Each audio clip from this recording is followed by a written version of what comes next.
Hello! In this video, you'll learn how to create a database of information as a list. Lists are more minimalist than other database views, making them ideal for creating a simple index of documents, meeting notes, journal entries, or simple to-dos. Here's an example list.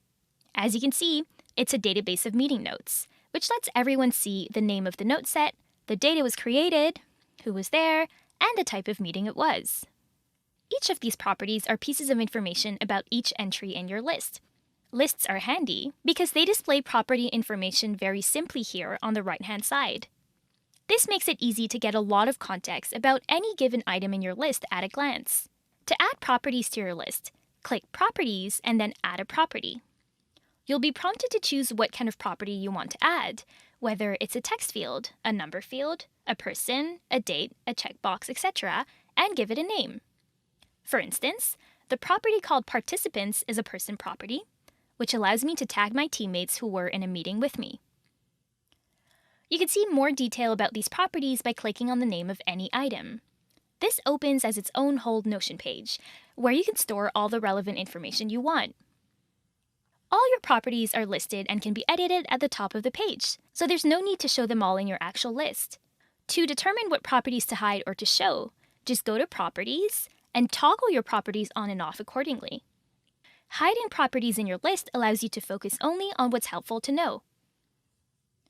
Like with other databases, you can filter your list to only show what you need.